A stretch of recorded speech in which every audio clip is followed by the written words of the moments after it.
Aujourd'hui, j'aimerais vous parler d'une technique de gestion émotionnelle qui nous permet de mieux traverser en fait les émotions qui sont désagréables.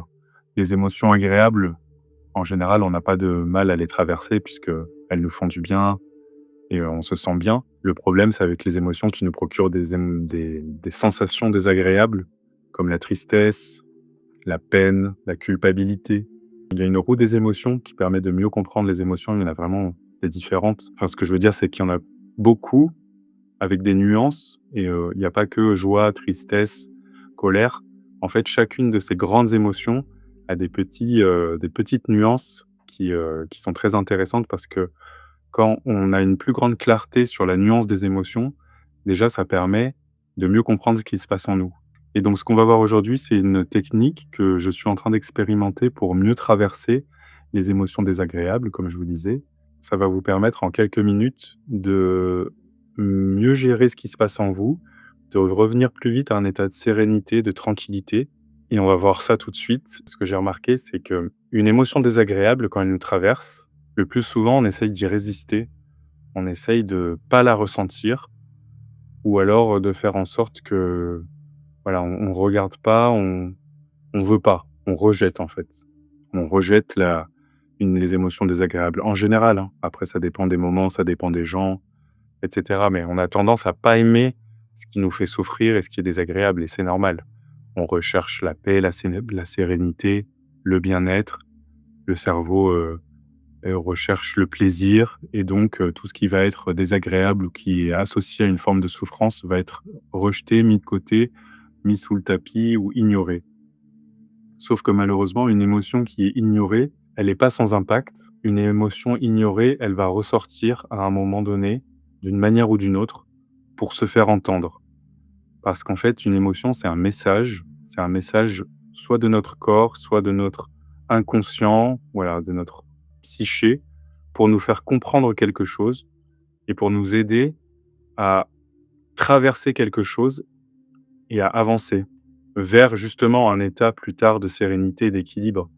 Mais l'émotion, elle est là pour nous dire quelque chose par rapport à ce qui se passe autour de nous, par rapport, à nos sens, à quelque chose qu'on a capté ou à un message qu'on a reçu, quelqu'un nous a dit quelque chose, ça a résonné comme ça a touché une corde ou autre, ça va créer quelque chose en nous et on va ressentir une émotion et cette émotion, elle nous aide à comprendre, en fait, ce qui se passe en nous et elle nous aide à après agir pour retrouver un équilibre et donc une émotion qui n'est pas écoutée, dans tous les cas, va trouver un autre moyen pour se faire entendre et donc c'est pour ça que ça ne sert à rien de mettre ses émotions sous le tapis ou de faire comme si elles n'existaient pas. Parce que dans tous les cas, elles reviendront et souvent de manière plus intense ou alors il y a des personnes malheureusement pour qui ça se transforme carrément en conséquences physiques après, avec, des répercussions physiques, des émotions qui ne sont pas écoutées, avec des potentielles maladies, des potentiels dysfonctionnements. C'est, quand on parle de quelque chose de psychosomatique, c'est ça, c'est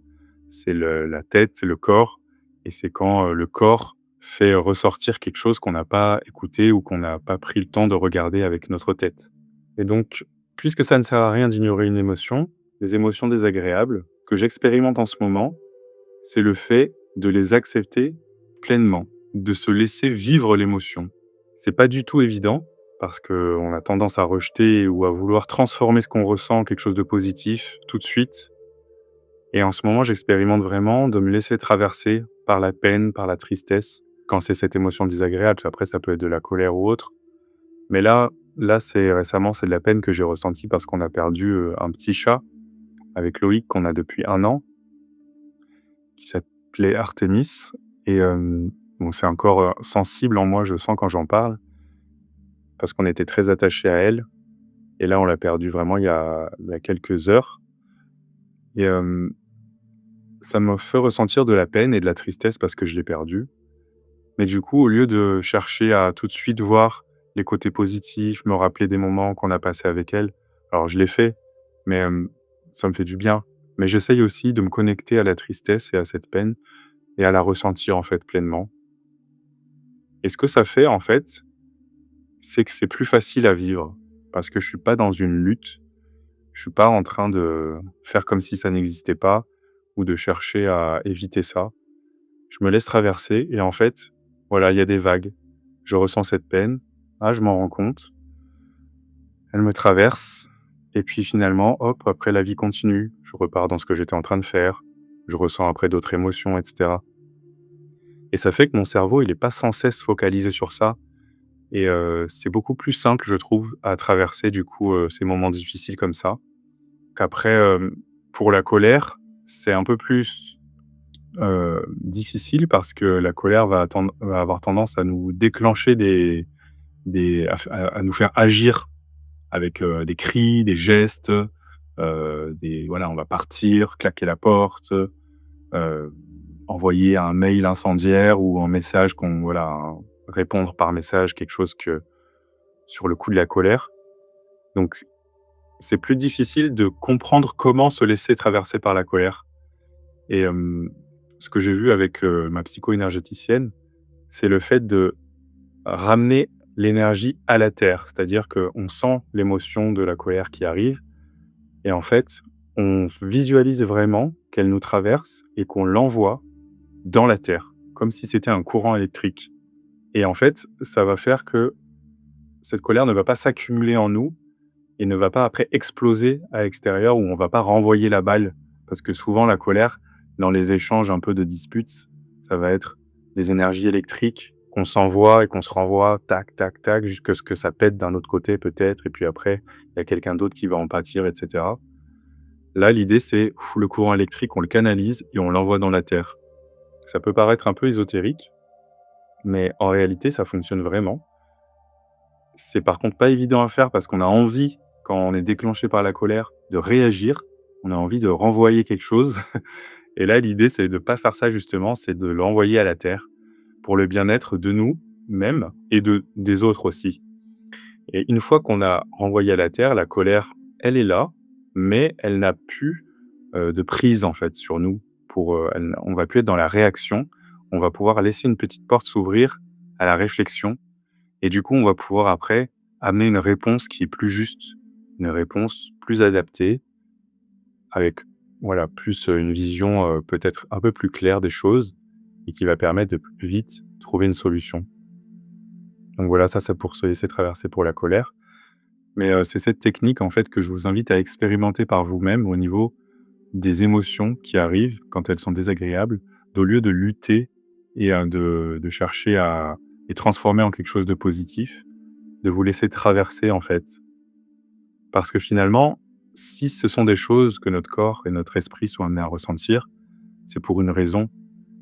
Moi, j'ai tendance à croire que l'univers ou Dieu pour certains ou des divinités pour d'autres, n'est ne sont pas là. Le but, c'est pas qu'on souffre, en fait. On n'est pas là pour, nous appuyer sur des points sensibles et nous faire, mal et cetera. Je pense que tout est enseignement et que, même la souffrance et la douleur qu'il y a dans la vie sont là pour nous apprendre certaines choses sur nous-mêmes, sur les autres et sur l'harmonie qu'on peut avoir tous ensemble et en nous et donc même ces expériences difficiles, douloureuses, j'essaye d'en tirer quelque chose et c'est plus facile quand on accueille, en fait, quand on s'autorise à se laisser traverser par ces souffrances, ces peines, ces douleurs, même si ça fait mal.